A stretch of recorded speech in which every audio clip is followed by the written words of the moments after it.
Mr. Tullis, you want to start us with our Q3 goals? Sure. Mayor and council members, if you'll look at your agenda, I want to bring out a few highlights on your Q3 goals. Most of them are still in progress. Obviously, we'll still be in Q3, but all of the ones that ask us to budget funds for various projects for next year, those will be done on or after you adopt the budget. So that those decisions got pushed back, I think, a little bit, about a week. If you look, the Start Bellwood Tap project, that I marked it complete because we have started it. But if you go down Bellwood Road, you'll see equipment's mobilized out there, orange cones, and so I saw a press release as well about a little over a mile of sidewalk is going down. So that's some good news in progress in our Q3 goals. And then also in your packets, as you flip back, you'll see a Rucker Boulevard draft plan addendum. That is the only other addition to some things. It's a front and back document that Tim and the engineering department have worked on. If there are no other changes, my plan would be to introduce for adoption the Rucker Boulevard plan at your next council meeting. I assume you all still have a copy of that plan that was given to you. If not, I'm happy to get that emailed out to you again for your review.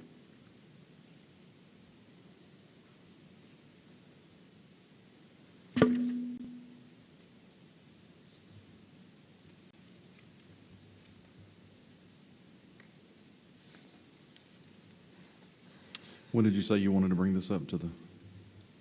Well, I would suggest at the next council meeting to introduce it for your consideration to adopt it, and then once you've adopted it, we'll talk about a first step, but it's hard. We're prepared tonight. Okay. They are prepared tonight to introduce if they want to, but I didn't see it on the agenda. But regardless, the biggest part is once it's adopted, being able to tell staff, where to spend that first dollar, what areas we want to target. If you'll look on the plan, there's several, I think there's 4 main areas, A, B, C, and D. The area that I would recommend that the council look at starting with is the A area, which is basically from Boll Weevil Circle to Dixie Drive. We already have some positive momentum with a development that should be coming on the Rite Aid property, the former Rite Aid property there. And obviously we've had some issues in that general vicinity, for the last several years. And part of our nuisance property programs have gone in there to start cleaning up some blight. But I think that there's some more we could do. One of those things is on the agenda to reauthorize the city attorney to file legal action. That would be, when we get there, we can discuss that more, but it's something that you did back in 25 as well, but this would reauthorize that. We think that's important. As we've gone to court in some of these instances, some of the attorneys have asked the judge to consider whether the council knew or, and by knowing, what better way to say that the council knew than you duly authorized city attorney to take this kind of action.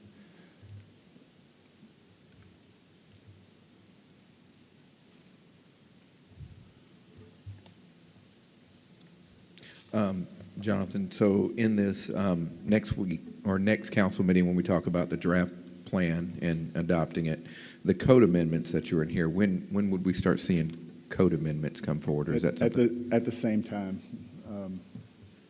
tonight? Okay. So during staff reports, if you want, I can have Tim brief you on those during staff reports during the council meeting, as well as the Rucker Boulevard plan. Okay, that's very good. Thank you.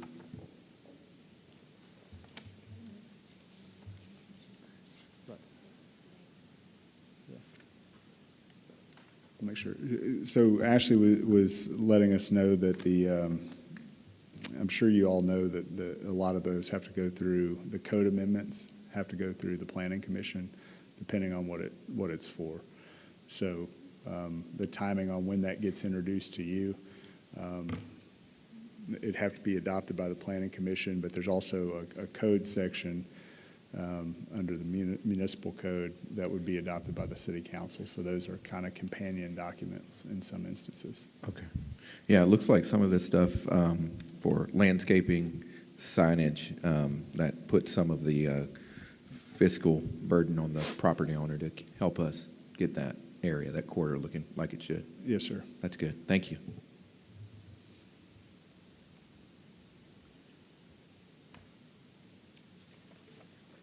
That's all on the Q3 goals, unless you've got any questions. Anyone have any further questions?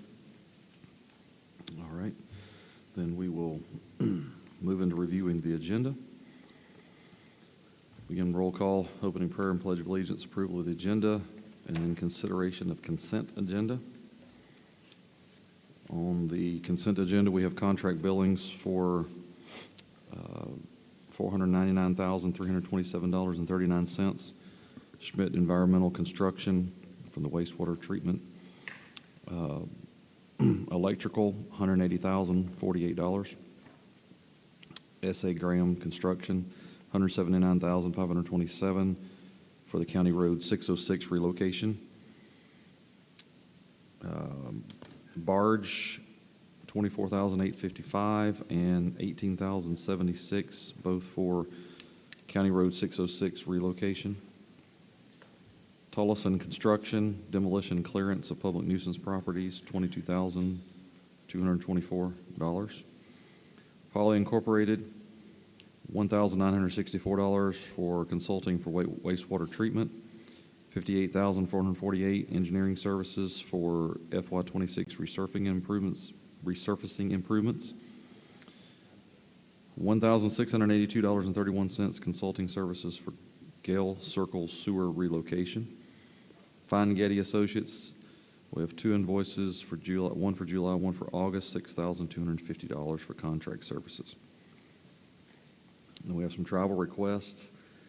Any questions on the consent agenda? And then Mayor Cooper and Tammy Dorr will present certificates of achievements tonight. And Police Chief Michael Moore will present a check to the Special Olympics. We'll have privilege of the floor, staff reports.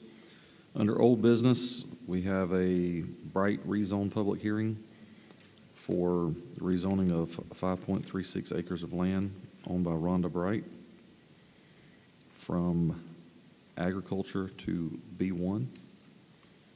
Anyone have any questions on that? We got some. Okay.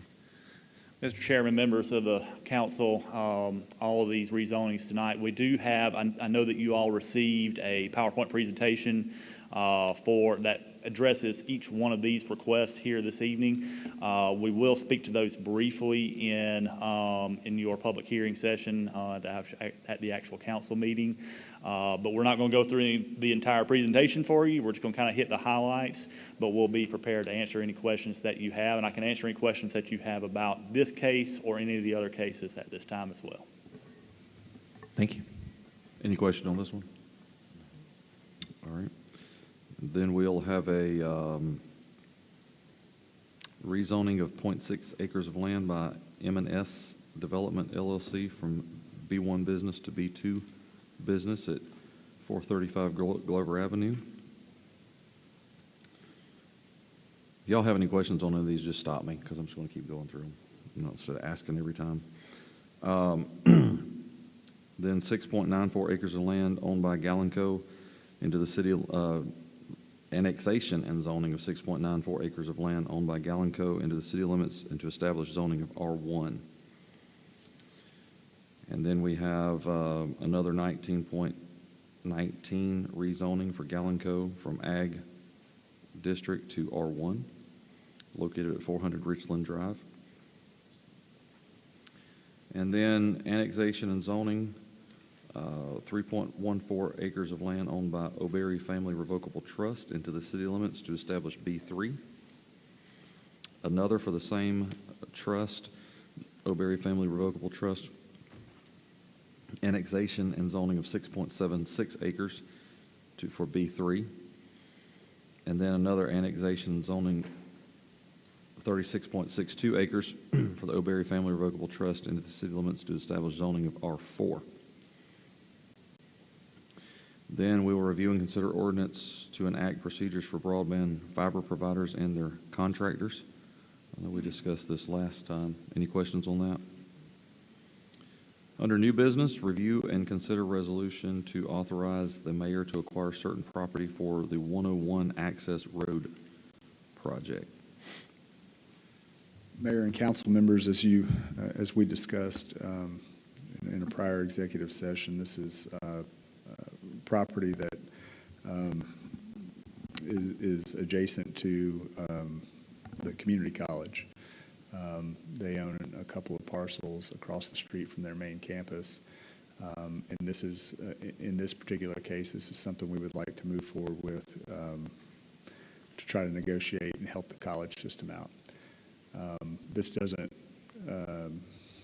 obligate the mayor or the city to purchase the property. It just allows us to negotiate. It also, in full transparency, I think you all know this, but for the public's benefit, would allow us to negotiate up until condemnation proceedings.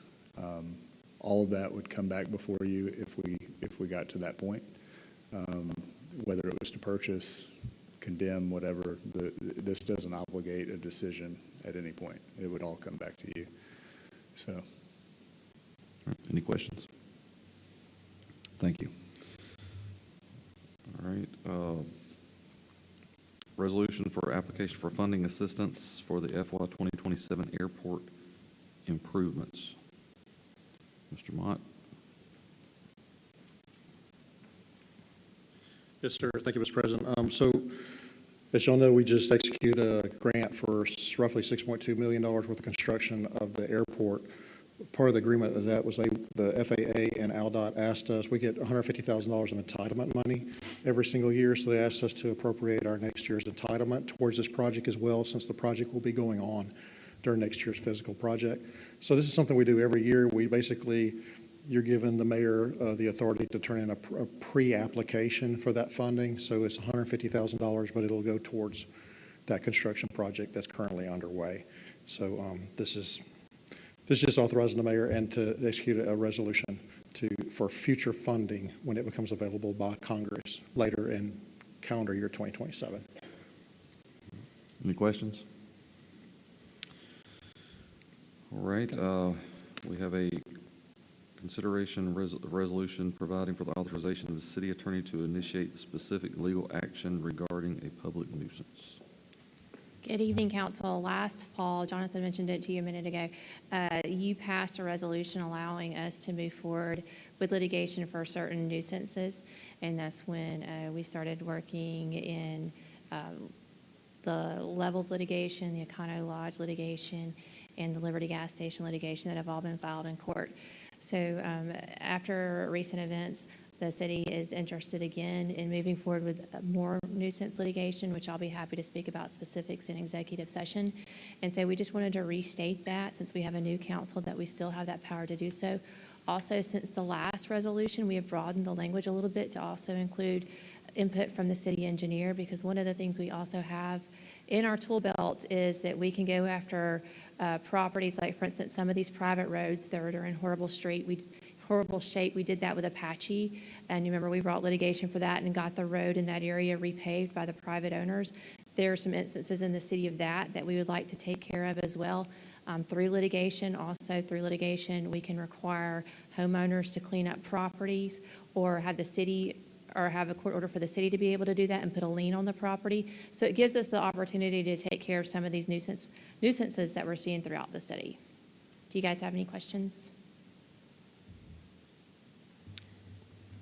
I don't think so. Thank you. All right, adoption of the FY 2027 transportation plan. in accordance with the Rebuild Alabama Act. All right. Mayor and council, you should have a one-page transportation plan in your packet. As you recall, every year, because of the Rebuild Alabama Act requires that all entities that receive fuel funds must pass a transportation plan by the end of August. So this is basically a mirror of last year. The only difference is we're talking about FY '27. Ms. Swartz estimates $205,000 anticipated from the Rebuild Alabama Act will be received by the city, and this plan simply designates that funding to go toward the FY '27 Phase 7 Master Street Resurfacing List, and/or as match monies for any state or federal grant-funded projects. It reads very similar to that it does every year, that we just move it to the next phase paving project. Any questions on this? Then we have a call for a motion to authorize the mayor to execute an agreement between the City of Enterprise and District Attorney's Office for the 12th Judicial Circuit of Alabama to provide prosecution services for the municipal court of the City of Enterprise. Mayor and council members, you recall we made that move, and instead of having, one city prosecutor that we would engage. We've used the district attorney's office now for the past year or so with good success. A lot of the same people that they see in other cases, they also have in our municipal court. So there is some benefit to the public and to us for this. That contract was around $41,000 last year. It's an increase of $4,000 is what they're asking for, $45,000 this year. Any questions? All right. Authorize the city administrator to execute agreement, purchase and sale agreement between the City of Enterprise and Bison Capital Investments for real property described at 2021 Bollweevil Circle. Yes, sir. So we talked about this in executive session. There's a piece of property that the city was interested in making an offer in.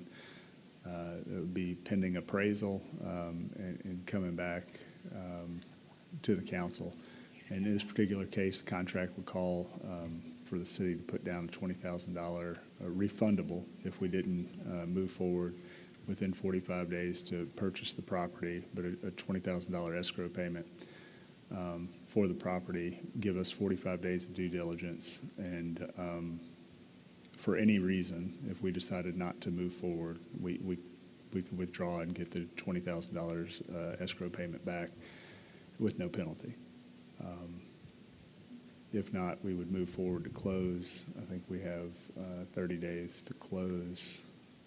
From that, due diligence would include an appraisal, which we would be responsible to pay for.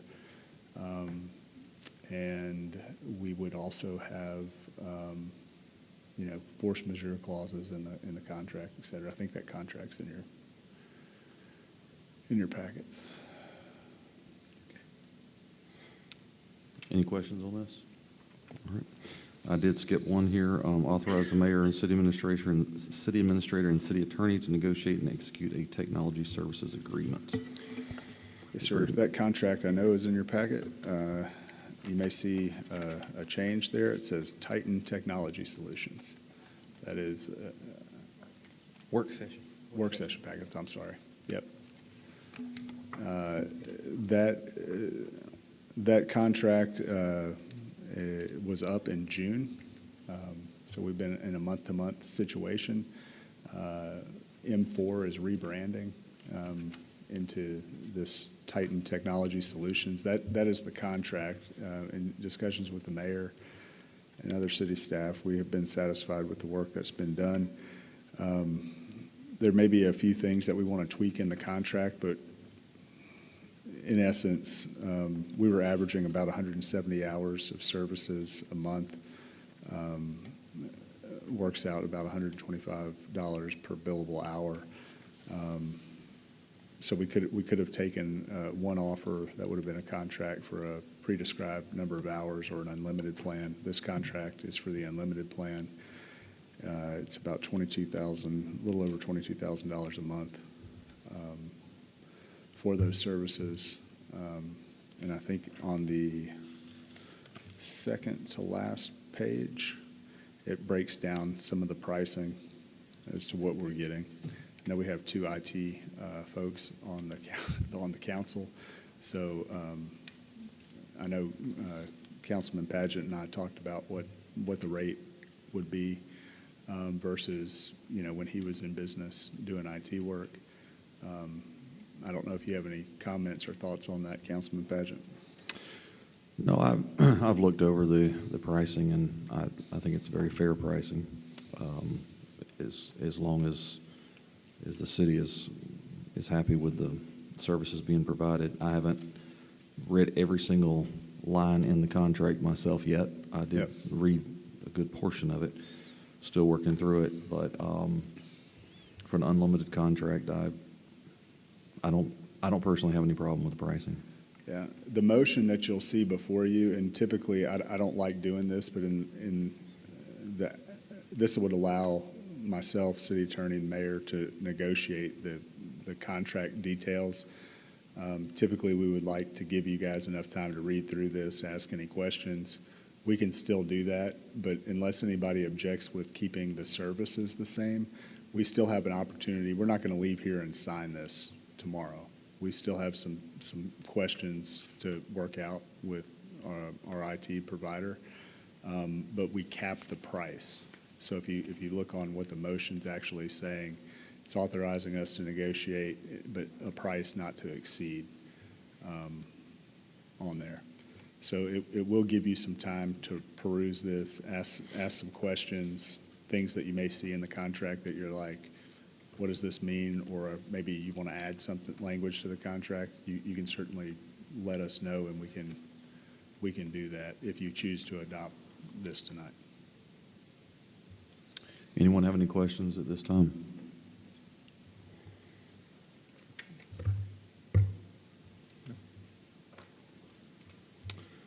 All right, and then we'll get back on schedule since I skipped all around in this agenda.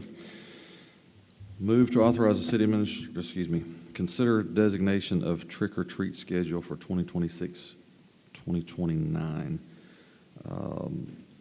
We discussed this, I think, last council meeting, but 2026 be Saturday, October 31st, 27, Sunday, October 31st, proposed date Saturday, October 30th. 2028, Tuesday, October 31st, keeping it on Tuesday. 29, Wednesday, October 31st, keeping it on Wednesday.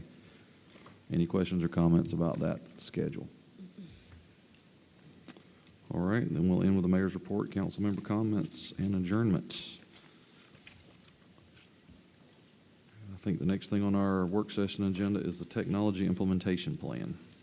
Yes, sir. So several of you had asked about a Gantt chart that what we promised, talk about, the city's implementation plan and where we're at on several of our technology upgrades, transition over to OpenGov, as well as our human resource platform. So I've asked Jeremy to come up and kind of present that Gantt chart. But you'll see in several of these areas, I think he's also going to do a demonstration of the 311 program. You can see we're well underway and probably by the end of next month have that 311 component online. So very excited. Work has been going on, but I'll turn it over to Jeremy now. Hello again. So I started with the Gantt chart, and basically we just compiled all of the major city projects into one chart so you guys could see a timeline of where we're at with each of them. So I'll start out with the 311 system. We started this back in April. It is on track. I would almost argue that it's ahead of schedule, actually, because our goal was to have it online by Q4. The system is technically live today. We're just waiting on city staff to be trained in the system. So that training is starting on Thursday of next week, and if the training goes well, we might be able to go live, in a week or so after that, or we might require a little bit of additional training for the city staff. But the system itself is actually fully set up. It's been tested. It's configured for the city of Enterprise. It has the city limits in it and all that. And I'm going to show you a really cool demonstration of it in just a second. The next big project that Allison has been working on is the Paycom migration. So she's been migrating the city's HR from Munis and several other systems over to one integrated Paycom instance. The big bullet point here that I think you guys would want to know is the first payroll should be ran on September 25th on there. So if you look at this Gantt chart that we've created, it's that little yellow bar down there near the bottom. They'll start actually allowing employees to clock in the new system in the next couple weeks, or a few weeks, I should say, leading up to that payroll period. And they've been doing great work getting it, set up, implemented, and migrating. And Allison has done an outstanding job keeping that on track, and also, I would say, ahead of schedule. And then, of course, the next big thing is the rest of the OpenGov migrations. So, we'll be moving off of the Tyler Technologies Munis platform over to OpenGov for pretty much everything. So the actual finance, code enforcement, permitting and inspection, enterprise asset management, and of course utility billing will be moving over to OpenGov. That kicks off in October. I've put these on the chart just so that you can see kind of where they lie today. Basically, the finance and revenue and enterprise asset management portions should be completed in 14 months. The utility billing portion cannot be completed until after the finance portion has been moved fully over to OpenGov. So they're estimating approximately 4 months beyond that, so roughly 18 months total for the utility billing portion of it to be moved over. Do you guys have any questions about that? I think me and a couple other council members were pretty interested in the ability to submit issues. We get emails that come to us and says, whatever, somebody needs help with a drainage issue or code issue or whatever it is. At what point in the chart here are we looking at being able to direct them or help them get a ticket submitted? Yeah, absolutely. So that's the 311 system that's kind of first in the Gantt chart, and that's the system that is technically ready right now, but they'll be going through training starting Thursday of next week. So again, as long as the training goes well, which I anticipate it will, we should be able to go live in the next couple weeks. But still, obviously, if we need a little bit more training or something like that, they could still potentially take the rest of September just for additional training and comfort to make sure that everyone's happy with the system. So regardless of how that goes, you anticipate no later than October 1st then? Right, so we'll still beat that Q4 deadline. So with that said, I'll go through the process real quick. So this is what the website looks like when you first go to it. And I'm doing this on the phone because I know you guys have already seen a demo of this back when OpenGov came on site from a laptop, but I wanted you guys to be able to see what it looks like for the constituents when they're on their actual mobile phone.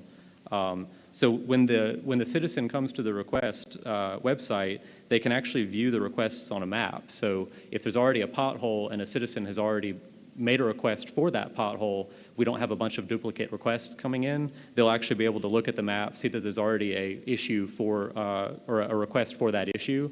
So we hopefully don't overwhelm the staff with a bunch of reports for one individual issue.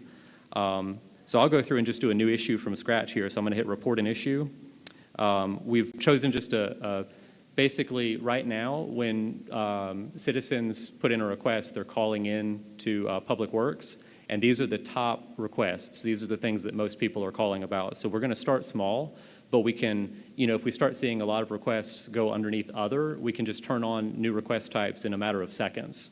So we've already built about 26 additional request types, but we don't want to overwhelm the city employees, so we'll turn those on as we go forward with the system. So with that said, let's say that there's a pothole. They can choose there's a roadway or street repair. It'll ask them where that is. They can, of course, type the address at the top. They can actually click on the map if they want to, or if they're on their mobile phone, they can hit that little button in the top right corner of the map, and it'll pull in their current address and show it on the map. Of course, if they choose somewhere that's outside city limits, it'll tell them that that's not in city limits, so that we don't accidentally get requests for that type. So I'm going to hit continue. At this point, they can type, there is a pothole. They can choose a picture of that pothole if they'd like to. They can select what the issue type is.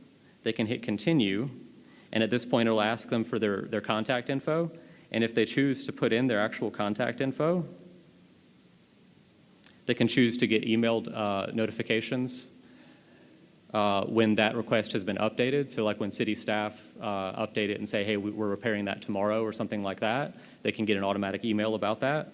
And then when they submit the request, it sends an automatic email with the request number and the fact that that request has been submitted. They can then copy that request number and they can go back and track it online, as well as receive those email alerts like I mentioned earlier. So as long as they're the ones that created it, they'll automatically get an email each time it's been updated, or they can always go in and manually check it like that.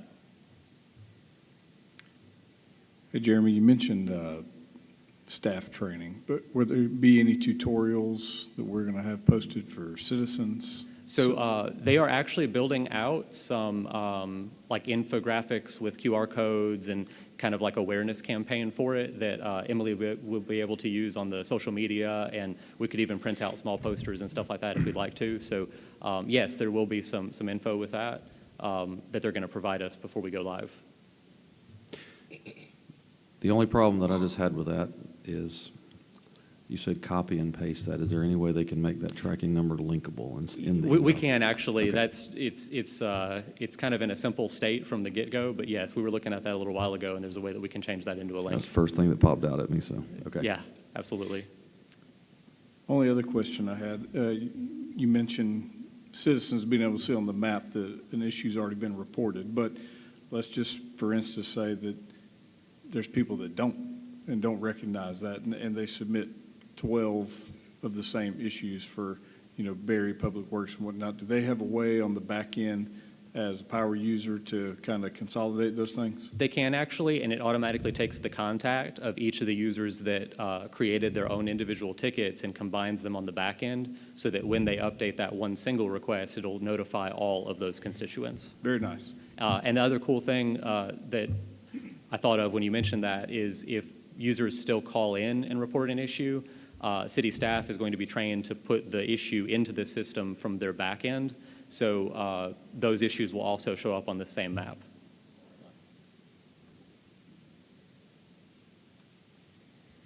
All right. Do you guys have any more questions or anything?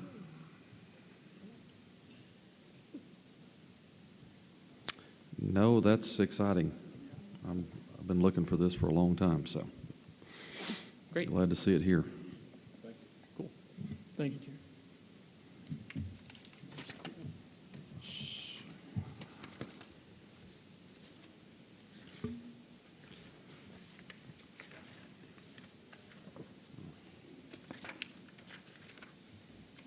Councilman, did that meet the intent on your Gantt chart to get that update? You talking to me? Yes, sir.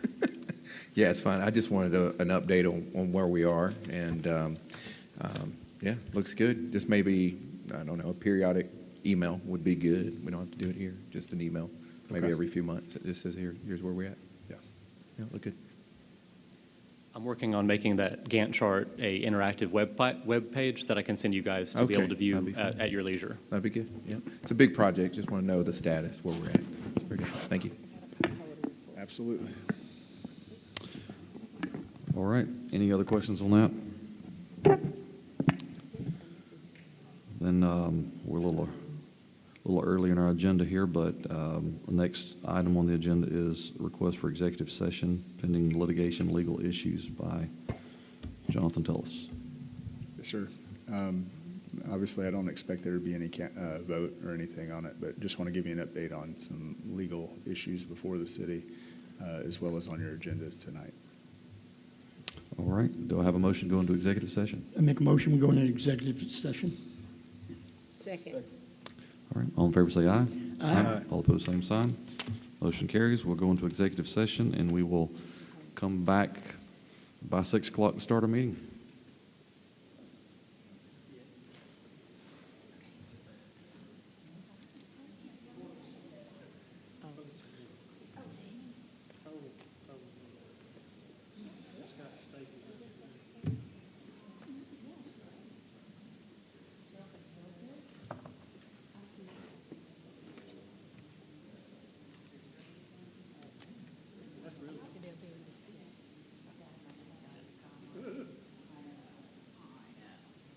So you're gonna skip next year?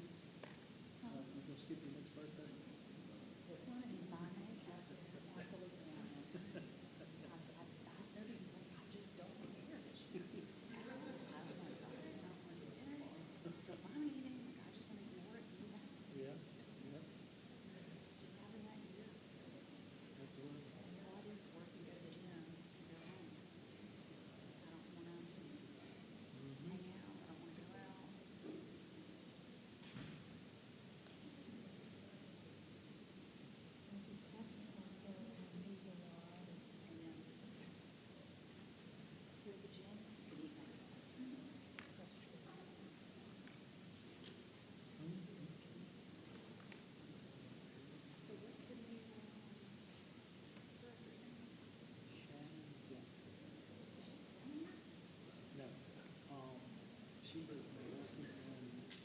been doing a lot of research. She's been working on nonprofits for several years. She's her and my husband came from Savannah, Georgia. I think he's about 8 times.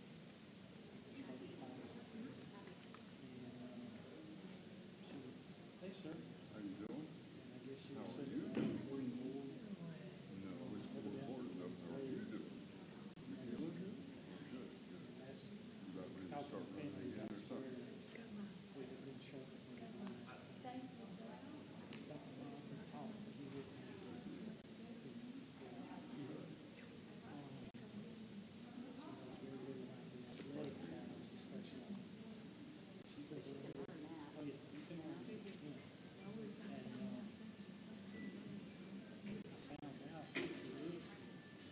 Yeah.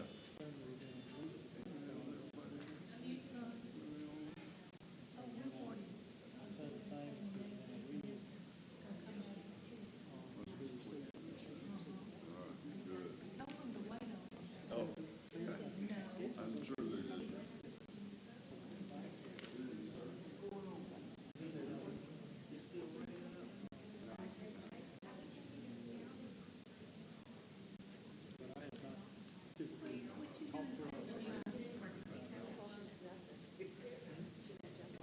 Oh, really?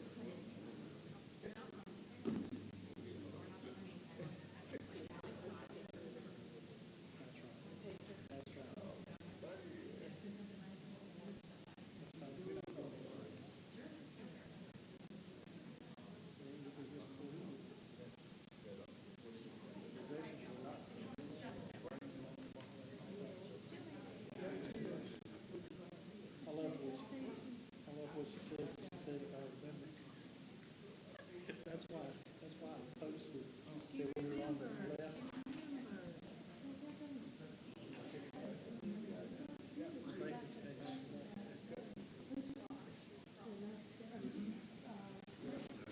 Left listeners.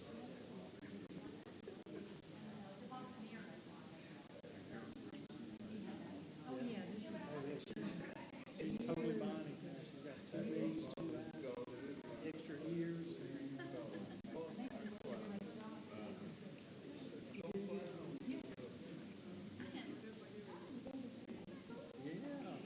When I looked at that, I said, man.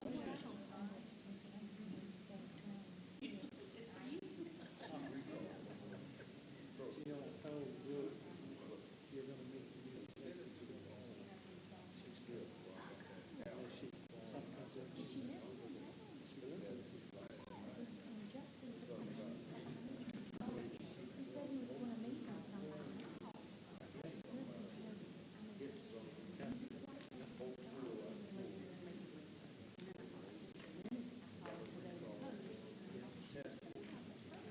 I talked to her, and she's gonna set up meetings in different areas after she gets other stuff.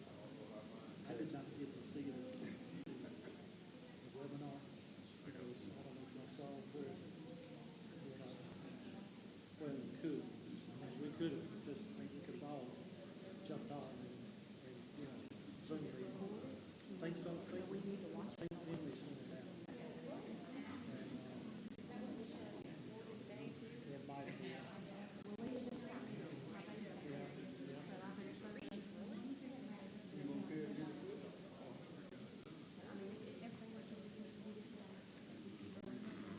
Where'd y'all have it? I'm looking at that thing.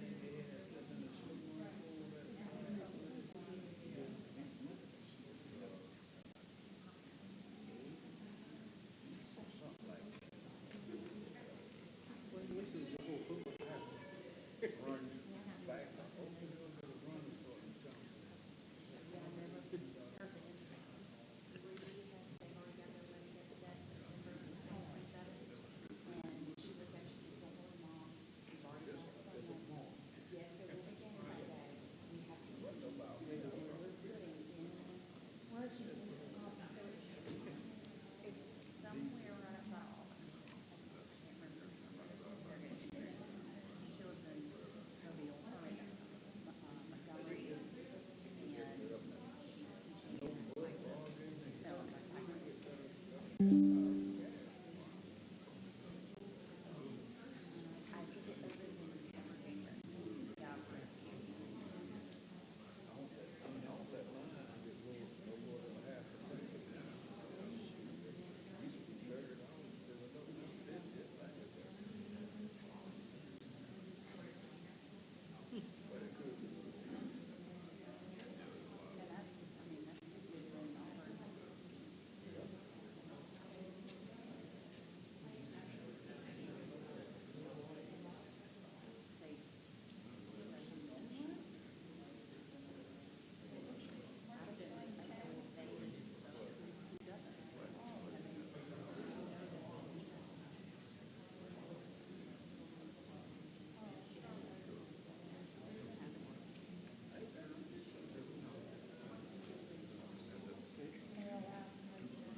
we'll be on the front end of it, and then after the check is given, we do.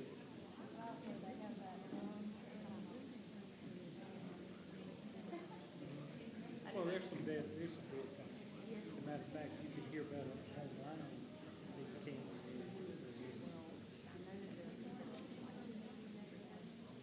There's a work session at 5 to 6, and then there's the council meeting at 6. It could last 30 minutes, it could last 15 minutes, or it could last 2 hours. Yeah. Well, I'd have to listen to everything before. Unless it's really loud, but You hear them. I can understand it. It keeps you busy. You have to focus. Yeah.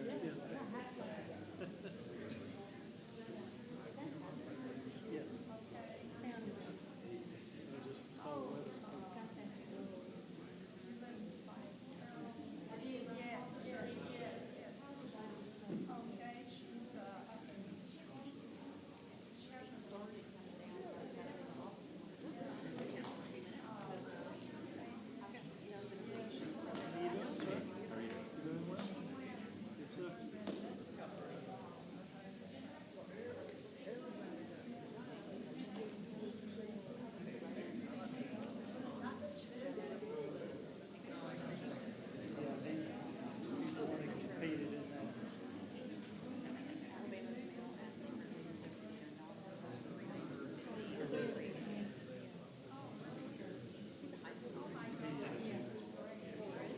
Hello, I'm Warren, pardon my laziness. Are you hubby? This is my wife Rhonda.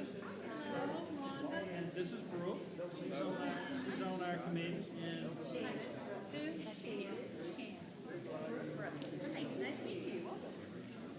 we got another one there, and Lisa's on the way. So, yeah, they gave us a whole row. Some have said they weren't going to be able to make it, so we're glad to have you. It is. It is. Police department did tip which is a statewide, nationwide type way of raising funds. The stake, I think it was just local.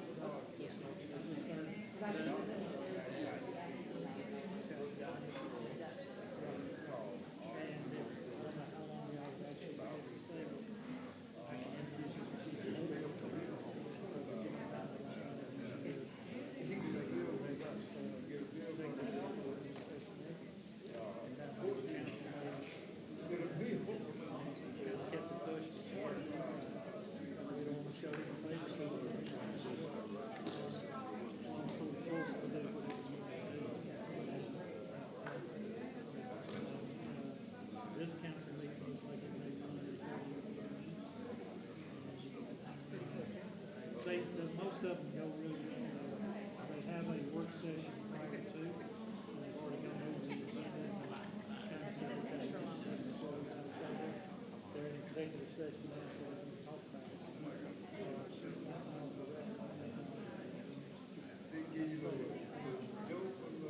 The unknown is the 3 minutes of public speech.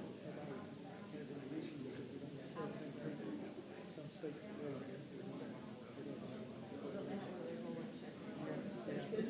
Here's the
Miss Shannon, you guys say?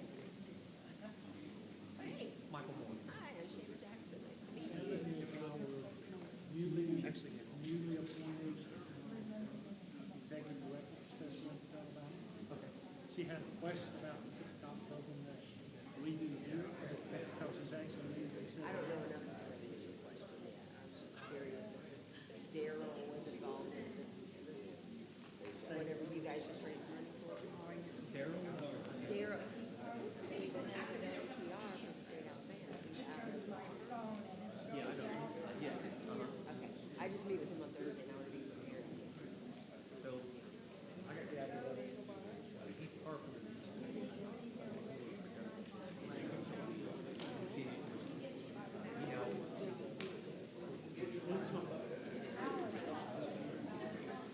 Okay. He gave me that years ago.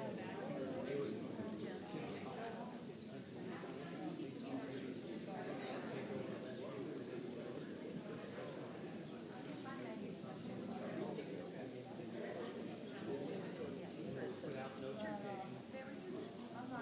All he did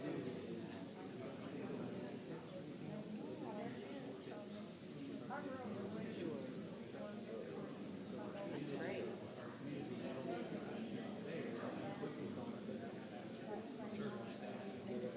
Yeah. Right. Sure, sure. And you guys do it a certain time of year, or, okay. this year.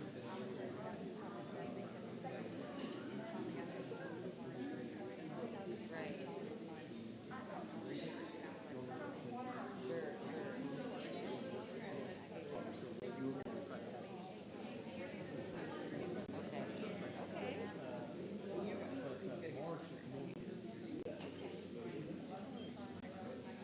Sure, okay.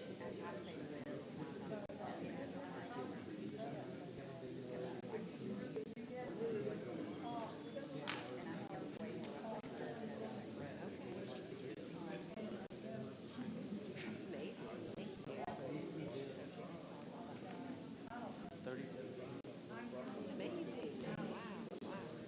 Well, so we're gonna have a lot of hubs that happen in Montgomery, and have a couple hub offices instead of one office in Montgomery everybody goes to, so. But I'd love to sit down with you sometime down the road and then just find out more how I can support you.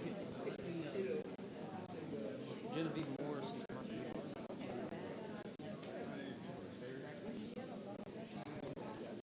tells me where I need to be. I've got one. Yeah, so, I'll have, hey, Jen, when you get a minute, come on. This is Jennifer Morris. Hey, Jennifer, I'm Shannon Jackson. Nice to meet you. So she's over Special Olympics. So I was trying to connect everybody. So she wants to come and help next time we do this probably next year. I said, no, we'll be doing it. We didn't have that opportunity this time. But yeah, we'll choose 2 different restaurants next year. If more want to do it, we can always do another. I know Forks and Capitals been begging me to do it at their place. It got upset with me when we didn't do it there and I had to build that. But anyways, there's lots of restaurants that want those things. So, Do you even know the card? I don't even have I my probably business do. card. let me run inside. I just 'Cause started you know July 15th, so. But I'm the new state director, so it was in Montgomery, but I live in Enterprise, so Enterprise is gonna get a lot of attention, yeah. Let me dig in, because I have run into the situation before where somebody is like, do you have a card? And I'm like, Well, let me just get my phone. okay. I know I have one somewhere.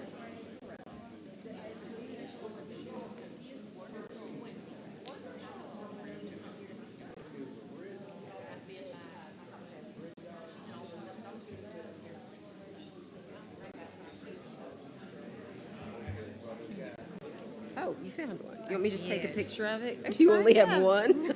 I do, actually. That was my last one. You know what? Everyone has a I phone. told You myself I need to buy you one only of need those little, one. What a pretty name, Genevieve. I love that. Oh, we're on the mic.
But yeah, I got to tell you about it.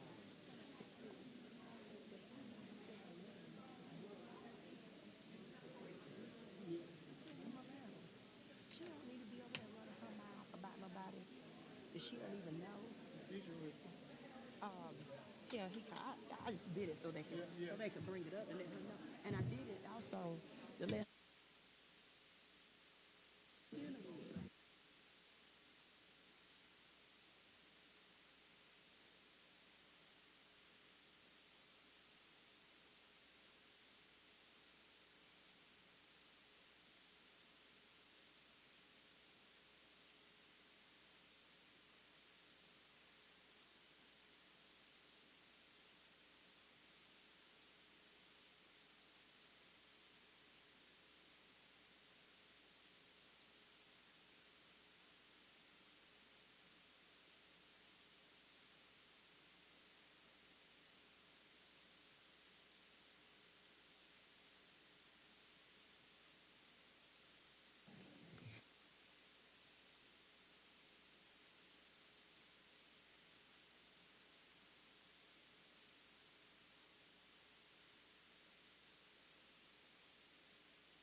No, man.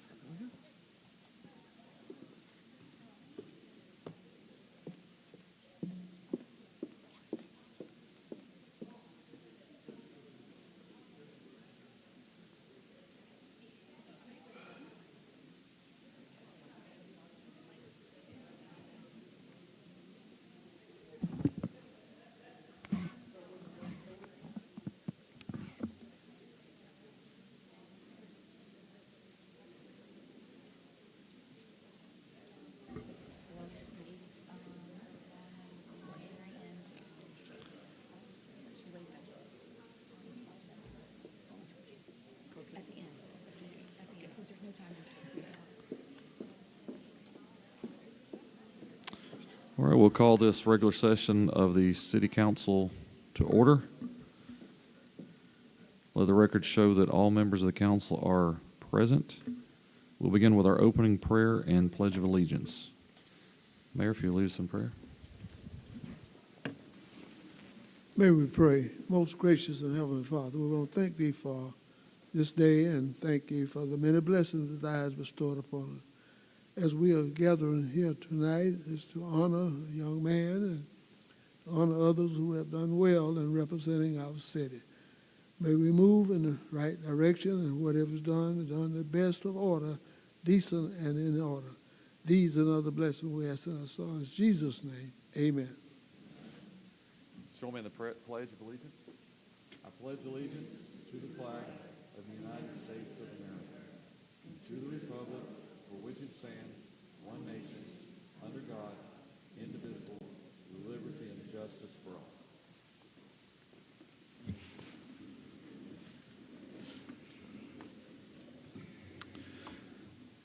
Call for a motion to approve the agenda of the meeting as submitted. I move to approve the agenda of the meeting as submitted. Second. All in favor say aye. Aye. All opposed, same sign. Motion carries. All matters listed within the consent agenda have been distributed to each member of the council for review, are considered to be routine, and will be enacted by one motion of the city council with no separate discussion. If separate discussion is desired on an item, that item may be removed from the consent agenda and placed on the regular agenda by the request of a member of the city council. I call for a motion to approve the consent agenda as presented. I'll move to approve the consent agenda as presented. Second. All right, any further discussion? All in favor say aye. Aye. All opposed, same sign. Motion carries. All right, I'd like to recognize Mayor Cooper and Tammy Dorr, Director of Tourism and Community Relations, to present a certificate of achievement.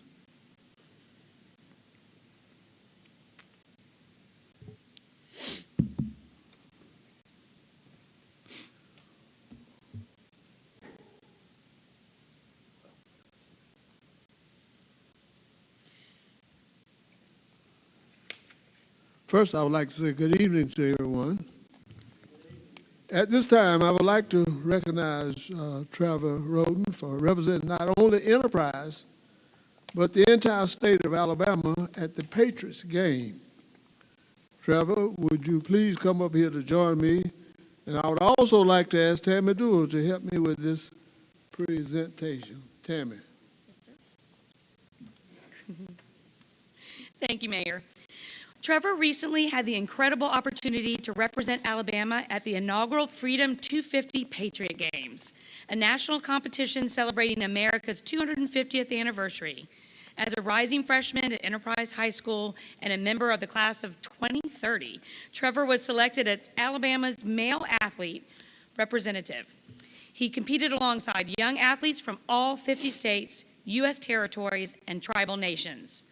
This is quite an accomplishment for someone who has called Enterprise home since the age of 6. Trevor's selection was a reflection of much more than his athletic ability. He has demonstrated leadership, academic achievement, and a commitment to serving others. He served as Alabama Elementary School Beta Club president while attending Holly Hill Elementary School, and most recently served as the Alabama Junior Beta Club president at Dauphin Junior High School. He is also a well-rounded student athlete, having competed in baseball, soccer, football, swimming, and track and field. At the Patriot Games, Trevor competed in a variety of events designed to test strength, endurance, agility, teamwork, leadership, and resilience.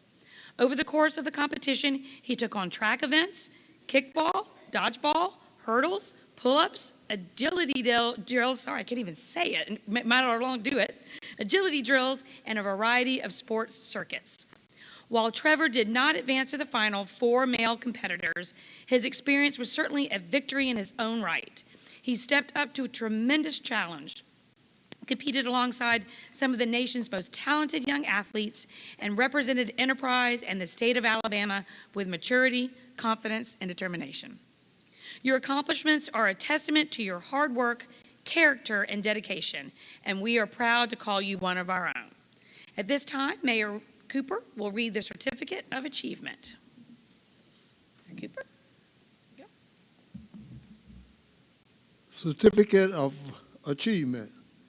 This is to certify proudly awarded to Trevor in recognition of your outstanding achievement in being selected as Alabama's male athlete representative at the inaugural Freedom 250 Patriot Games.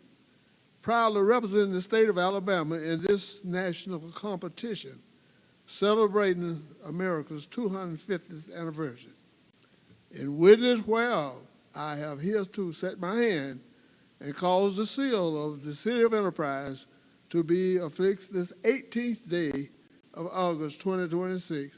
William E. Cooper, Sr., Mayor of the City of Enterprise. We proudly present this Certificate of Achievement to you.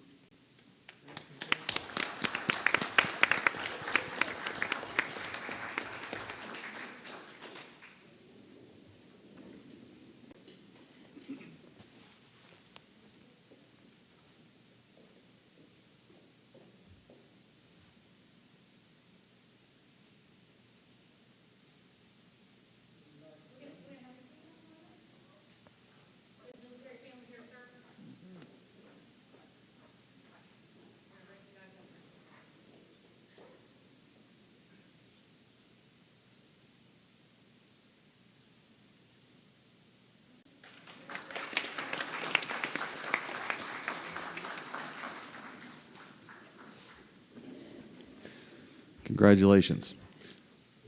I now would like to recognize Police Chief Michael Moore as a presentation to make.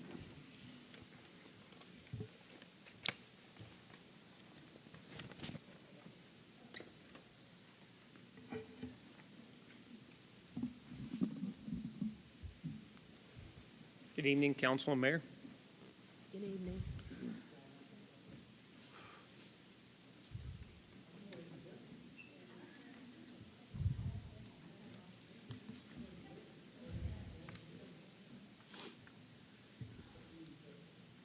So each year, we support 2 events with the Special Olympics for Coffee, Dale, and Geneva County. One of them is the Law Enforcement Torch Run, where we kick off the ceremony with athletes, and the police department, our surrounding police officers join in a run. Normally, it's from the monument all the way to the high school. The second event that we do is a fundraiser for Special Olympics. This year, the Enterprise Police Department raised $3,766.35 for the Coffee, Dale, and Geneva County chapter of Special Olympics. This is one of our favorite events to do. We have a lot of fun. We get behind from the badge. We interact with our community. And most importantly, we support an incredible cause. This event, we go into restaurants that want us to be there, ask us to be there, and pretty much just take over their service. Everything still goes to that business. If they have servers, they still help us, but we just have a mission of no drinks are unfilled and no food unserved, and we just assist them with serving things. The only thing that we ask at the end is people to donate money to this worthy cause. So I want to give a big thank you to the Butcher's Daughter and White Oak this year. Those are the two places we had our events. Thank you for opening your door to us, letting EPD take over your restaurants. Your support and partnership made this fundraiser possible. Also thank my officers. There's 3 of them up here, but there was a lot more there on both nights. They volunteered their time. They served food, met people, laughed, and had a great time. Most importantly, for always, they were willing to support the community in this great cause. And the biggest thank you goes to our community. Every donation, every tip made a difference. Your generosity is what got us all the money for the Special Olympics. It means a lot to us, and you continue to show us what makes Enterprise such a special community. And then Special Olympic athletes are always the real inspiration. We are proud to support them. We love being part of an event that celebrates their determination, accomplishments, and spirit. We have been the ones wearing the aprons and serving the food, but our community is the reason we are able to serve such a great cause. Thank you for letting us have a little fun while making a big difference. So without further ado,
This in my bag. I just went. Yeah, that sounds good.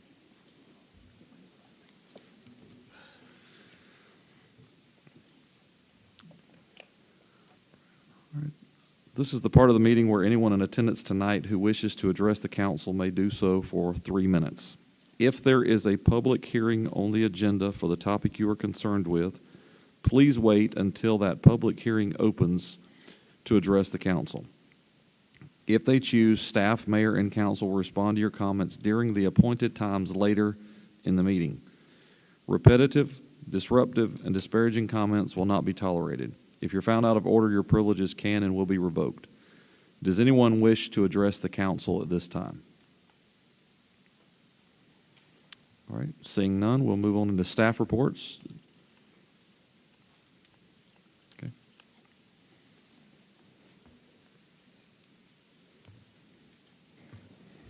Thank you, Mr. President. In the engineering department, we work under a series of codes and ordinances that helps us manage the development in the city. And in doing so, we're always confronted with changing situations. As the city changes, as the world changes, we try to keep up, and we try to make the rules and the codes that we adopt to fit the needs that the city sees as we move forward. In doing so, what we're trying to do is to bring to you batches of proposed changes when it comes to codes and ordinances for you to consider.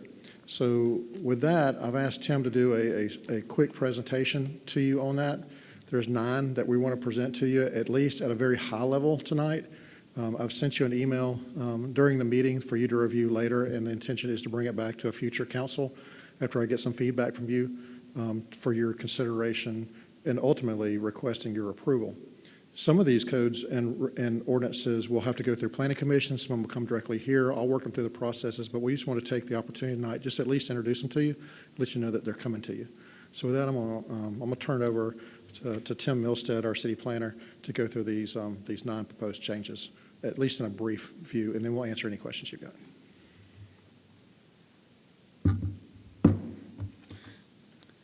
Mr. Chairman, Council, as Barry mentioned, the 9 changes have just been emailed to you. Whenever you open this document that's in your email, you'll see the changes are in red. Additions are underlined and deletions are stricken through. So you'll see what exactly we're proposing, but I'll go through with you briefly what the 9 changes are that we're proposing. So frontage roads, we are looking to amend the frontage road standard that requires or mandates that frontage roads or access roads be provided for all new development along Bollweevil Circle. Instead, the change would provide some additional language that essentially encourages access or frontage roads to be provided, but it's up to the discretion ultimately of the city engineer or his designee to determine whether the site conditions warrant a frontage road to be provided for any particular development along Bollweevil Circle. They should still be considered, and staff would certainly be responsible for ensuring that developments minimize traffic hazards and adverse impacts on neighboring properties. But ultimately, it's designed to eliminate the rigid standard and allow some flexibility in development where site conditions do not warrant those being provided. Second change is regarding U-turns. This is a change that would eliminate the standard that's currently in place for U-turns and would essentially default the city to the state standard for U-turns and any applicable signage that applies to U-turns. We've checked with the police department. They are okay with this change being made as well, and so that is an additional change that is proposed. Manufactured homes in the Ag District. The objective for this is to bring the existing Ag zoning code into compliance with the zoning ordinance section that actually prohibits manufactured homes outside of the MHP or manufactured home zoning district. The Ag zoning district actually says that manufactured homes are allowed by right, and so that is a conflict in the code that needs to be cleaned up. Plaza Drive, we are asking the council to determine whether including Plaza Drive in the city's corridor overlay district would be appropriate, and this would apply to Highway 88 inside the circle, and specifically those B1 zones that are along Plaza Drive. So business uses, commercial uses, not residential uses, that would not apply to Plaza Drive. Traffic impact studies. We have a traffic impact study section that is currently located within the section pertaining to multifamily housing. This particular standard would move that requirement into a more general section that allows for other types of developments that also can have significant traffic impacts. Would allow staff to require traffic impact studies for additional developments other than multifamily developments themselves. Utilities and occupied structures, the intent for this section is to require active water, sewer, septic, garbage, and power in all residences that are occupied. And it would treat all other structures in the city as public nuisances, those that are occupied and don't have water, sewer, garbage, or power. Landscaping standards. The objective would be to place some minimum standards on landscaping size and height, and it provides some canopy tree standards as well, but it still gives us a little bit of flexibility to work with developments on landscaping standards, not requiring necessarily a set number of canopy trees or anything like that. Still allows us some design flexibility, but does promote the canopy trees being added on particular developments to provide additional shade, and also some initial size requirements at planting itself. The PRD dimensional standards, planned residential development dimensional standards. We have standards in place for side yard setbacks, minimum lot widths, and minimum lot sizes that are applicable to all PRD developments, and that can actually act as a hindrance to developers coming in under the PRD standards. It provides less incentive. So the idea is to increase incentives for developers to build projects under the PRD standards. And that way we can come to you. If they come with a PRD standard, then that means that they're also coming with a concept of a plan that allows you to see the concept itself and decide whether that concept is something that you would like to see, as opposed to a zoning to a simple rezoning where you might not get a concept itself. And then finally, distance requirements for retail sales of alcohol. This is kind of derived from a development request that we've received on Damascus Road that's in immediate proximity to a church. The preferred alternative here, or the preferred change here, would eliminate distance measurements that are applicable to retail sales of alcohol only. And specifically, you'll see in the ordinance that this is for an establishment that derives at least 60% of its sales to non-alcoholic products. So alcohol would not be the main commodity in establishments that would be affected by this particular ordinance. And alcohol also, this would be applicable to those establishments that allow alcohol for consumption off premises only. This would not apply to liquor stores. Distance requirements would still apply to liquor stores, but this would only apply to essentially retail establishments where alcohol is not the main commodity being sold. So that's just a very brief overview of the 9 code changes. You have those in your email. We're just asking for your review and comments if you'd like us to move forward on those, but I'll take any questions that you have about those at this time. Anyone have any questions? And Mr. Chairman, if there's no more questions, the last update, staff update that we have for you is regarding the Rucker Boulevard corridor plan. I'll let Jonathan come up here. He's going to give you a brief introduction on this plan. I'll go through some bullet points for you. So the Fort Rooker, or the Rooker Boulevard corridor plan, it is something that the engineering department has been working on. We've had several meetings going through this plan. We feel like at this time, we would like to give it to the council, give y'all an opportunity to review it, go over it. See if you have any questions or comments, please feel free to reach out to myself, reach out to Tim, reach out to Barry. Anything that you see as you go through it, you should have that email with that plan by the time you leave tonight. So I'm going to kind of kick it back to Tim. He's going to go over some of the main goals and the purpose of this plan. So just very briefly, I took 3 of the goals that are specifically mentioned in this corridor plan and kind of give you an idea of some of the major projects and major strategies for implementation that are provided for within this plan draft. It's a fairly long draft, it's probably 60 pages or so. So we just wanted to introduce it to you tonight and kind of give you an idea of what to expect and give you a little bit of time to read it and digest it and give us some feedback on this moving forward to where we can ultimately have the goal for moving towards implementation and adoption of this corridor plan. So the first goal is to improve mobility, access, and safety within this plan area. And so we are, you'll see some language pertaining to some code updates, some street design standards, providing some changes that require additional investment for those properties within this plan area. Bike ped facilities, adding some multimodal facilities to various areas where they are very much needed within this plan area. And this is, and just to refresh your memory, this plan area is Rucker Boulevard, essentially extending from to the north as far as you can up to Heron Creek and then down to Calpin Creek on the south end, and all of the development, residential and commercial in between. So how do we improve mobility, access, and safety? Also, the Rucker Boulevard connector, the proposed connector road that will go from Rucker Boulevard and ultimately tie into Porter Lunsford Road, something that's in discussion right now, but that is, you'll see the discussion about that particular idea as well within this plan whenever you look through it.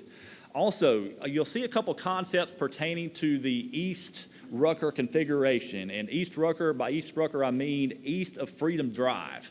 You'll see a couple different concepts for reconfiguration of that roadway through that segment that could allow some additional bike ped facilities within that particular area. And really, the plan kind of prioritizes bike ped facilities, especially in the eastern portion where there is a little bit more room for making some changes like that, where traffic counts are also a little bit lower.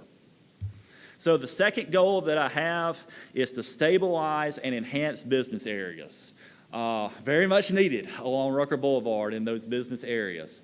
It's going to place an emphasis on commercial nodes and preventing commercial intrusion in some of the existing areas that do front on Rucker Boulevard. Some of those residential areas that are there now, especially on the eastern end, where residential goes all the way to Rucker Boulevard and fronts on Rucker Boulevard. But it places an emphasis on some of those commercial nodes. For example, on the far western end, but also around Freedom Drive would be another commercial node that's specifically identified, places an emphasis on stabilizing and enhancing those commercial areas.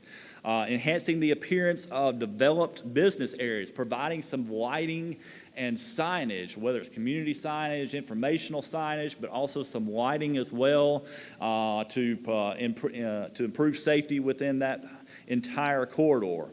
I mentioned briefly the Freedom Drive development concept. You'll see some concept ideas for development at the intersection of Rucker Boulevard and Freedom Drive. So I invite you to take a good look at those and kind of digest some of the concepts that are outlined in there. It places an emphasis on incorporating some gathering and event spaces within the existing areas. Some of the existing shopping centers that have large parking lots there's a concept in there that calls for a gathering or a civic event space within some of those types of areas. And that's an interesting concept for improving and enhancing those business areas and bringing more traffic to those areas. However, the highest priority, if you approve this, the highest priority for this plan would start at the west end of the corridor. So from Bollweevil Circle to Dixie Drive along Rucker Boulevard, enhancing those areas first. Working with some of those property owners to enhance their own properties individually, but also potentially partnering with them, finding some ways to get some multimodal facilities in along that corridor. That's where the intent is to start. And then finally, the residential areas stabilize and enhance existing neighborhoods. We're already working on this blight elimination program. We've got several structures that have already been remediated within this area right now. We're in phase 4 of the blight elimination program right now, and there are more phases to come on the blight elimination program. So that is a wonderful tool to be able to enhance some of those existing neighborhoods. As you look at some of the western half of the Rucker Boulevard plan area, that's where you have your older neighborhoods. And so you'll see that the plan places a higher priority on public infrastructure investment into some of those older areas. It also promotes access to neighborhood schools, whether by sidewalk additions or whether by providing literal secondary accesses to places like Heron Creek Elementary, where there's only one access into that particular school. And then finally, I believe you've already seen a new park concept that's a possibility for Rucker Boulevard, both north and south of Rucker Boulevard is specifically called out within the plan. So take a look at that, but that's just kind of some of the main ideas that are proposed within the corridor plan itself. There's a pretty strong implementation plan within this. I invite you to take a good look at that, and it'll give you some idea of some of the financing, whether it's like a TIF financing possibility that we go with to basically be able to finance some of the improvements within this area. But take a look at that implementation plan, and we look forward to receiving any feedback that you have on that. So any questions that I can answer for you tonight? It's just a very quick, high-level view of the plan itself.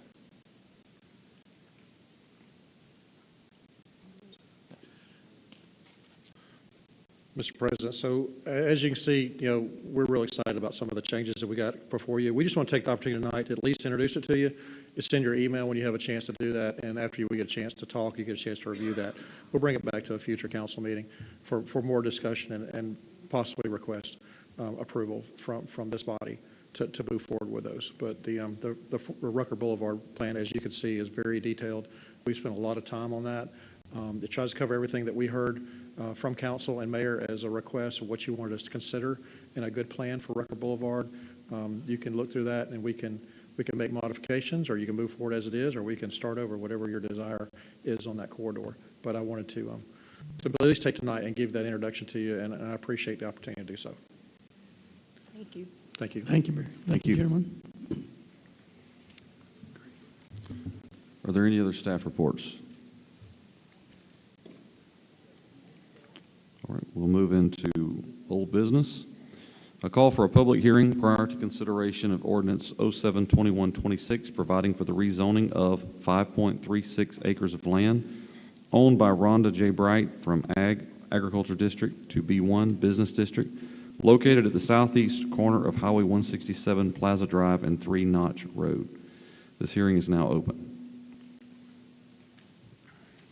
Mr. Chairman, members, just as I mentioned in your work session, just wanted to give you a very brief overview. You have a copy of this PowerPoint in your possession. I'll answer any questions that you have with it. Just want to give you a real quick overview. This is 5.36 acres of land that's proposed to be rezoned from Ag to B1. This is the southeast corner of Highway 167 and 3 Notch Road. So just, you can see on the map here where we're talking about the 5.36 acres. And you have B1 zoning that's immediately adjacent across Highway 167 from this property. But the rest of the zoning that surrounds this is Ag. We did take this to the Planning Commission. This actually lies within one of our proposed commercial nodes in our future land use map. So we are absolutely anticipating that commercial development will take place within this area of the community going forward. That is the plan according to the comprehensive plan. So we feel that this is very much in compliance with the city's comprehensive plan. And as a result, staff is recommending that this request be approved from Ag to B1. And the Planning Commission voted 6-1 to recommend approval of this request. Any questions? Any questions of the city?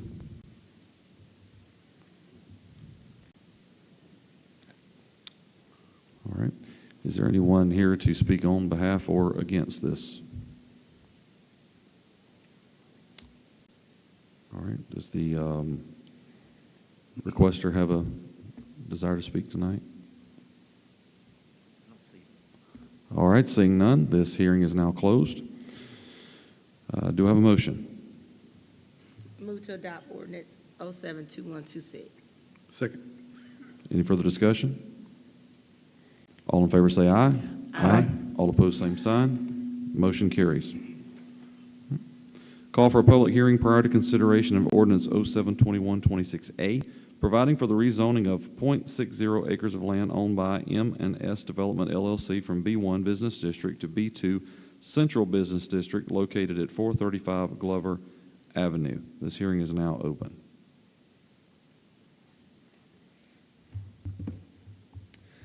This is a request by Justin Martin, as you mentioned, for .6 acres. It's two separate pieces of property that are being proposed to be rezoned from B1 to B2. The B2 zoning district is the district that's applicable to the downtown enterprise areas where it's primarily found. And I'll show you the zoning district. You can see this proposed B2 zoning. It is adjacent to B2 zoning to the east, but the actual primary area of B2 zoning is further to the west. So it's just kind of a small pocket of B1 zoning where this property is located. I believe that you all are pretty familiar with the concept that is proposed for this particular development. It's a mixed-use development that is proposed, whether it be, you can see a strip center as well, but some additional commercial uses as well that are proposed that fit into the B2 zoning district. This has access onto both Lee Street and also onto Glover Avenue. So I believe most of you are familiar with this concept. We did bring this before Planning Commission and told them that we feel that this is in compliance with the city's comprehensive plan. And so as a result, staff is recommending that this request to rezone .6 acres from B1 to B2 be approved by you tonight as the city council.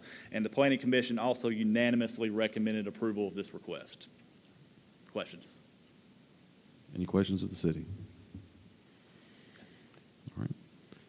Is there anyone that wants to speak on behalf or against this? All right. Seeing none, this hearing is now closed. Do I have a motion? I'll move to adopt ordinance 072126-A. Second. Any further discussion? All in favor say aye. Aye. All opposed, same sign. Motion carries. Call for a public hearing prior to consideration of ordinance 072126B, providing for the annexation and zoning of 6.94 acres of land owned by Galenco Incorporated into the city limits and to establish zoning of R1 low-density single-family residential district. This hearing is now open.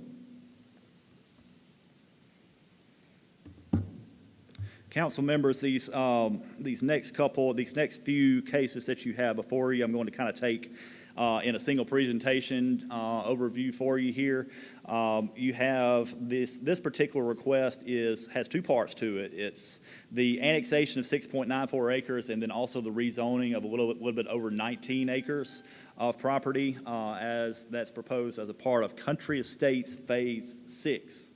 So I'll show you the proposed zoning map that we have for this. You can see this area here is the 19.19 acres that is next on your agenda, but in the hatched area here is the area to be annexed that's just under 7 acres. All of it's proposed to be R1 zoning, and it's proposed to be for single-family residential purposes, and it's coming from both Dale County zoning and also the city's existing ag zoning. You can see the proposed plat that we have for this area. You can see the area that's proposed to be annexed is on the west side of this proposed plat. And then the area to be rezoned is to the east and extends farther to the north along this curved road. So that's the a little over 19 acres that is proposed to be rezoned, all to R1. Staff does feel that this is in compliance with the comprehensive plan. We feel that the city has the capacity to be able to provide services to the new annexed area that is proposed. And so two-part recommendation for you here on this request. Staff recommends the request to annex and set the zoning for 6.94 acres of land to R1 be approved by the Enterprise City Council. And then also staff recommends the request to rezone 19.19 acres from Ag to R1 be approved by the Enterprise City Council. Planning Commission recommended approval unanimously for both of these requests. Any questions? Anyone have any questions? All right. Does anyone like to speak on behalf or against this rezone and annexation? Seeing none, this hearing is now closed. Do I have a motion? Move to adopt ordinance 072126B. Second. Any further discussion? All in favor say aye. Aye. All opposed, same sign. Motion carries. We have the companion public hearing. Call for a public hearing prior to consideration of ordinance 072126C, providing for the rezoning of 19.19 acres of land owned by Gallencoe Incorporated from Ag Agriculture District to R1 Low Density Single Family Residential District located at 400 Richland Drive. This hearing is now open. We've already heard from the city on this same subject. Is there anyone that wants to speak on behalf or against of this rezone? Seeing none, this hearing is now closed. Do I have a motion? I move to adopt ordinance 072126C. Second. Any further discussion? All in favor say aye. Aye. All opposed, same sign. Motion carries. A call for a public hearing prior to consideration of ordinance 072126D, providing for the annexation and zoning of 3.14 acres of land owned by O'Berry Family Revocable Trust into the city limits and to establish zoning of B3 Highway Commercial District. This hearing is now open. And members of council, I will cover these next three in this particular overview here. This is all part of the same overall request for a new proposed subdivision that is proposed by Dexter Gilley Construction. I'll take this in parts because each part is necessary. The first part that's in your agenda is contiguous to the city limits, and so you must essentially approve this one if you intend to approve the subsequent requests as well that follow this first request. And I'll show you exactly what is proposed here as far as this request is concerned. So I'll go to the zoning map here. The 3.14 acres, you can see Boll Weevil Circle running north to south right in the middle of your screen there. The 3.14 acres is on the east side of Boll Weevil Circle. That is the portion that is contiguous to the city of Enterprise itself. The second request is for a annexation and set zoning to B3 for a little over 6 acres. And you can see the areas of B3 in pink on your screen here.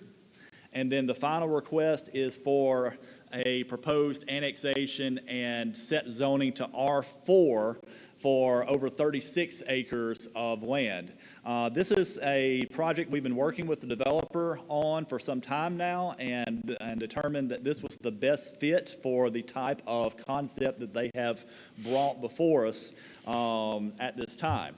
So we've reviewed this particular request, and we do have a proposed plat that we can show to you here this evening. This plat is being proposed in phases. Phase 1 is the southern end. It does have 2 entrances, one on Boll Weevil Circle and a second entrance onto County Road 602 to the west of this property. Phases 2 and 3 are farther to the north and would tie directly into Phase 1. It also has the commercial properties as well that are provided to front along Boll Weevil Circle. So in review of this, we did determine that this does meet the tenets of the comprehensive plan, the intents of the comprehensive plan, and that the city does have the ability to provide services to this. And I'll give you one condition on that staff is providing as far as this request is concerned. Staff is recommending that for the first request before you this evening to annex and zone 3.14 acres to B3 Highway Commercial District be approved by the City Council, and the Planning Commission unanimously recommended approval of that request. The second request, staff recommends that the request to annex and zone 6.76 acres to B3, fronting on the west side of Boll Weevil Circle, be approved by the City Council. Planning Commission also unanimously recommended approval.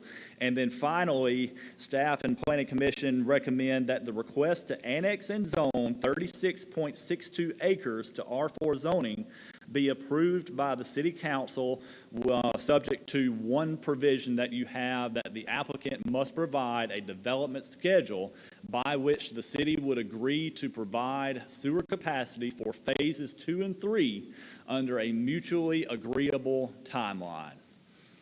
That's the department's request, and I'll take any questions that you have at this time. Any questions?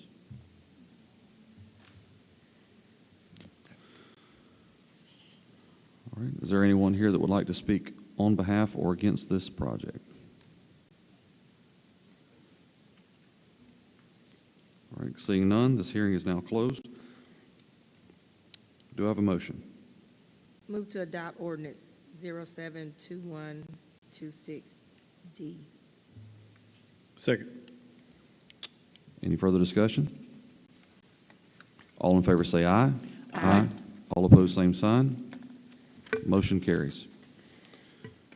I call for a public hearing prior to consideration of ordinance 072126E, providing for the annexation and zoning of 6.76 acres of land owned by O'Berry Family Revocable Trust in the city limits and to establish zoning of B3 Highway Commercial District. This hearing is now open. Is there anyone that would like to speak on behalf or against this annexation and zoning? Seeing none, this hearing is now closed. Do I have a motion? I move to adopt ordinance 072126E. Any further discussion? All in favor say aye. Aye. All opposed, same sign. Motion carries. Call for a public hearing prior to consideration of ordinance 072126F, providing for the annexation and zoning of 36.62 acres of land owned by O'Berry Family Revocable Trust into the city limits and to establish zoning of R4 Mixed Residential District. This hearing is now open. Is there anyone that would like to speak on behalf or against this annexation and zoning? Mr. Chairman, just a reminder, we do have a condition of approval that is recommended as a part of this. Okay.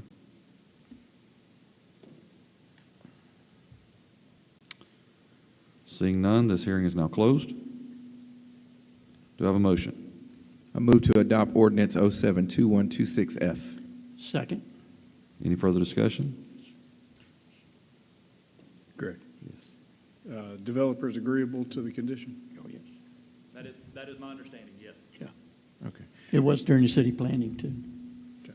I just want to go on record and make sure. All right. Any other questions? All in favor say aye.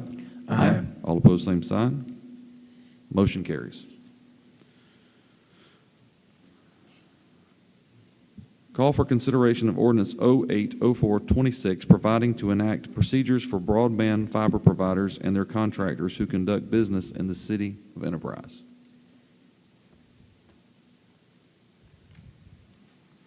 Do I have a motion? I move to adopt ordinance 080426. Second. Any further discussion? All in favor say aye. Aye. All opposed, same sign. Motion carries. We'll move into new business.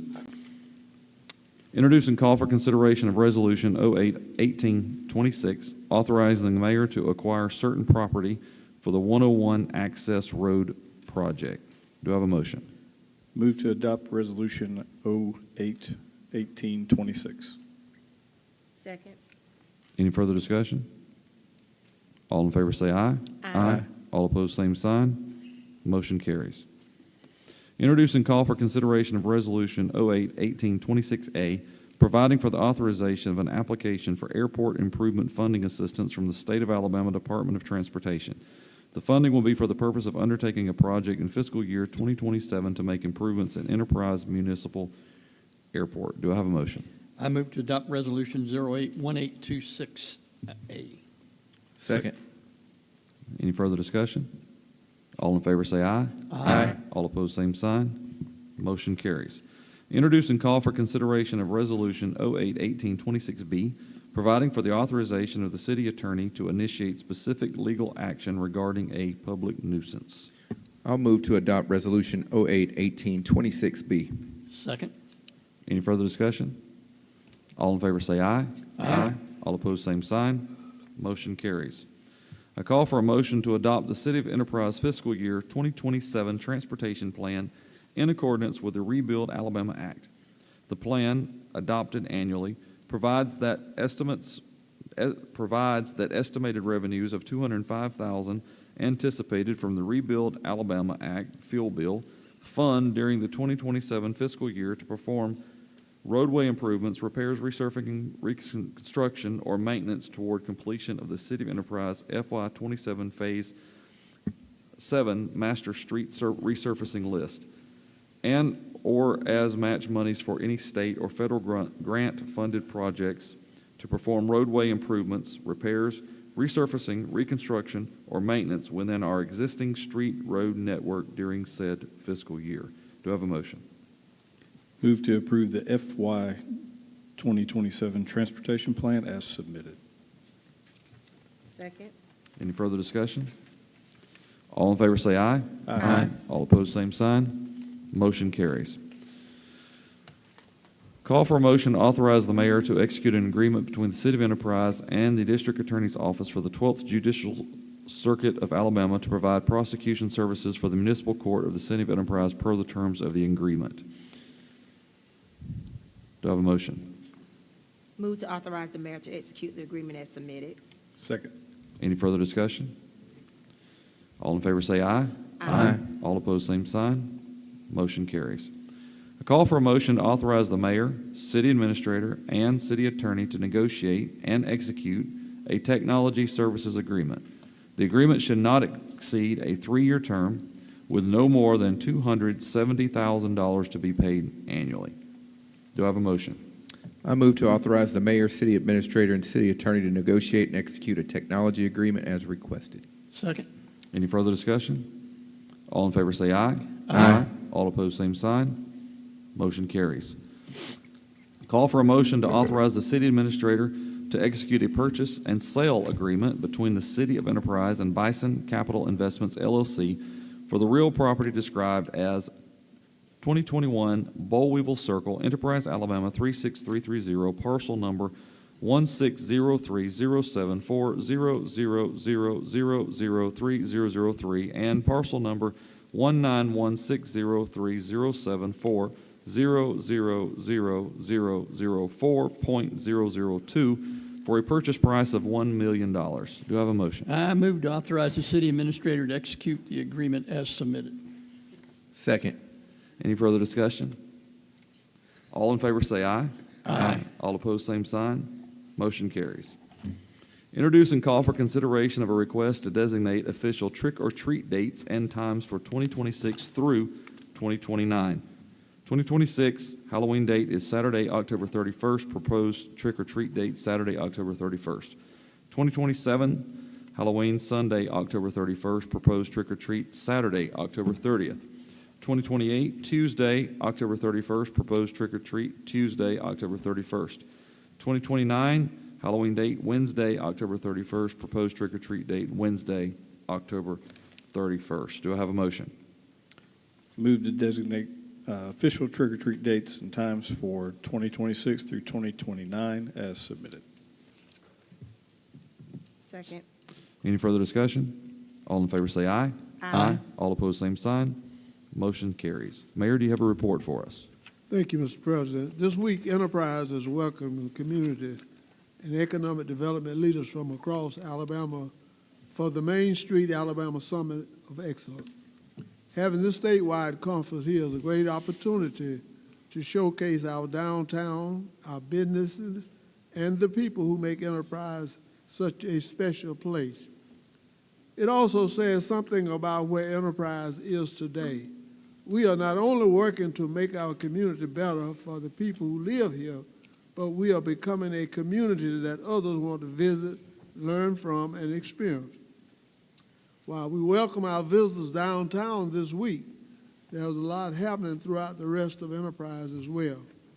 On Bellwood Road, sidewalk project is moving forward, adding approximately 5,000 feet of new sidewalk along the Bellwood Road, along with additional sidewalks on George C. Wallace Drive. These improvements will provide safer connection for pedestrians and families who live in an area that sees a great deal of activity. We also continue to see progress on our roads. ALDOT crews are working on resurfacing projects along US 84 and State Route 27, while our own street resurfacing program continues to improve roads throughout the city. These projects may cause some inconvenience while the work is underway, but they are important investments in our infrastructure and in the long-term quality of life in Enterprise. I want to recognize our Enterprise Fire Department, which recently received a $35,000 Lowe's Community Impact Grant to renovate the kitchen at the East Side Fire Station. Enterprise was one of the only 100 communities selected nationwide for this grant and one of just 2 projects selected in Alabama. This investment will help provide our firefighters with improved facilities as they continue to serve and protect our community. These are just a few examples of the work taking place across Enterprise. Whether it is a sidewalk being built, a road being resurfaced, a downtown event bringing visitors to our community, or improvements being made at one of our fire stations, each project represents an investment in our future. And none of this happened without people. I want to thank our city employees, department heads, our council, our business owners, our community partners, and the many volunteers who continue to give their time and talent to make Enterprise a better place to live. This week, as we welcome visitors across Alabama, I hope we will take a moment to appreciate what we have built together. Enterprise is a community that continues to grow, continues to improve, and continues to find new ways to serve its citizens and welcome others. Thank you all for being here tonight. May God bless each of you, and may He continue to bless the city of Enterprise. Thank you. Ms. Rich. Thank you, everyone, for coming tonight and being patient with us. I certainly ditto what our mayor expressed about all that we have going on. It's certainly good progress. Congratulations, Chief Davis. You always manage to find the dough. Congratulations on yet another victory. And congratulations to you, Trevor, and your family. I don't think it was a sport that wasn't named that you didn't tackle at the event, so congratulations. Thank you.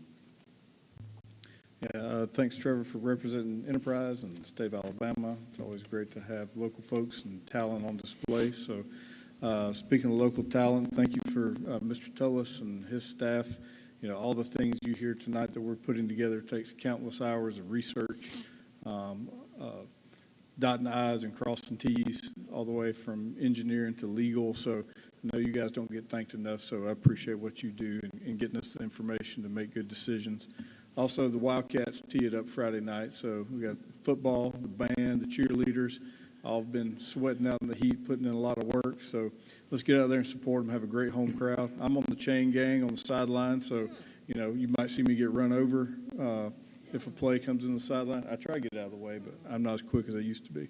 But anyways, thank you all for attending. You might be faster than Blake. Thank you, everyone, for coming tonight. Thank you to all our citizens who will watch this online. Trevor, thank you I got to watch some of the events on Facebook. I see it. Thank you for putting that on. Those were tough events out there, and to compete amongst all the nation, that was awesome. So thank you for representing Enterprise, Alabama, and thank you to your family. Yes, thank you to all our first responders, chiefs, thank you. City workers, I just can't say enough every day. The things I see out there, the folks I'm working, and I tell everybody, if you tell your folks if they see somebody crazy waving, it's me. I try to do that to everybody as they go by. But again, thank you so very much for your pride and what you do for the city each and every day. And Special Olympics, welcome to Enterprise. I hear you're from Savannah, my old stomping grounds, but congratulations. I look forward to working with you. Warren knows my wife and I enjoy working with Special Olympics, and our CERT program loves to do it. Jill will tell you about that. But again, thank you, everyone, for coming. Thank you back there, engineering. Another great presentation. We really appreciate it. And Casey, like you said, for legal and everybody else, we couldn't do it without you all. We just sit up here and look pretty for some of us, but we couldn't do it without you all. And that's it. God bless. Have a wonderful night. Yep. Echo what they said. I'm very excited. Businesses are being opened, homes are being built, neighborhoods are being put in. Enterprise is the place to be. I'm very proud to be an Enterprise resident. I'm very thankful for the work that our team here in Enterprise has done, bringing in talent, having a city planner, extra help in engineering to help make sure that the growth that we have is smart growth. And I'm just excited for what's going to happen over the next few years and decades in our town. So thank you for that. Thank you, Blake Moore and Casey Mack, for being on the chain crew. I'm very proud to know that our city is doing well on the field at Enterprise High. And I referee on Friday night, so if you don't like anything that District 5 Councilman is doing, you don't want to tell me direct, but you want to yell at me, please come. It's socially acceptable to yell at me on a Friday night at a football game. It's welcomed. So thank everybody, and I hope you all have a good evening. Thanks, everyone, for coming tonight. Also like to echo congratulations to Trevor, and also thank the Enterprise Police Department for their work raising money for the Special Olympics. I know that is very appreciated. And thank all of you city employees for all you do. And this meeting is now adjourned. Everyone have a good night.